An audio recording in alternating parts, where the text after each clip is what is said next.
maanta oo ay ahayd maalintii uu dhashay Nabi Muhammad sallallahu alayhi wa sallam ayaa telefishinka caalamiga ee Somali Cable waxa uu booqday maqaamka Sheekh Maama ee gudaha magaalada Berbera oo ay ku sugan tahay culimada Qaadiriya faraceeda Timoweyn waxaana halkaasi ay ku soo bandhigeen inshallah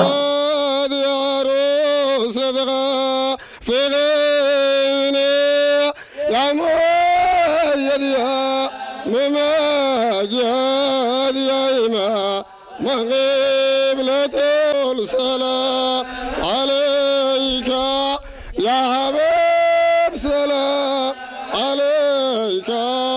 صلوات الله. وكلا الشيخ بشير وأمرود كمقام قاسي أيا كور رمي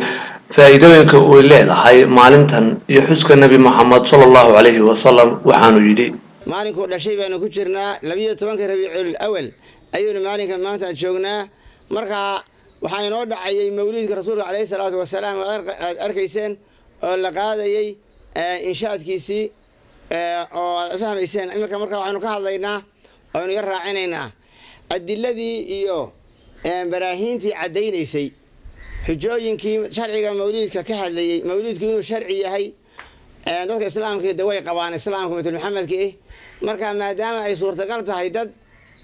ka biidii kara inay jiraan saadaradeed waxaynu ku qancinaynaa kitaabka quraanka ah iyo sunnada rasuulka calayhi salaatu wasalaam ilaahay suuratu al-nashr wuxuu leeyahay qala Allah subhanahu wa ta'ala wa rafa'na laka dhikraka wa rafa'na annaka ya kor qaadnay buu ilaahay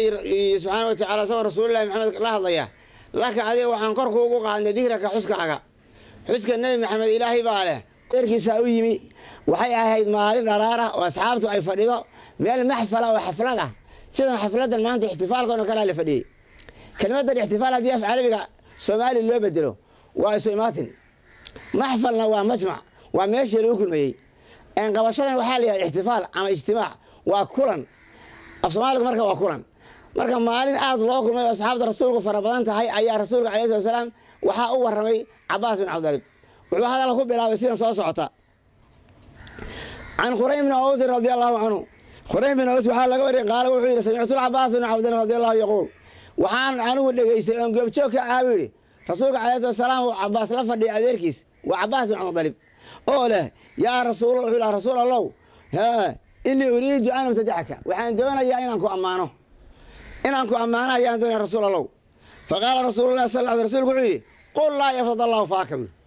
war ammaantayda ku dhawaaq ilaahay afka ma gooye afka alla kuma jaree ammaantayda akhri wili marka gabay buu tiriyay marka rasuulka calayhi salaam hortiisa ayuu gabay ka tiriyay Abbas gabaygaas oo ku sheegayo dhalashadii rasuulka calayhi salaam kaga waramayo iyo wixii dhacay oo ahaa nuur soo baxay nuur iftiin baa la arkay wadankii oo dharar ka dhigay waayahay فقال وحيري من قبلها بتفيض الآل وفي مستودعون حيث يخسفون ورقوا ثم بات البلاد لا بشر أنت ولا مضغة ولا علق وأنت لما ولدت أشرقت الأرض وضاعت بنورك الأفق فنحن في ذلك الضياء وفي نور وسبل الرشاد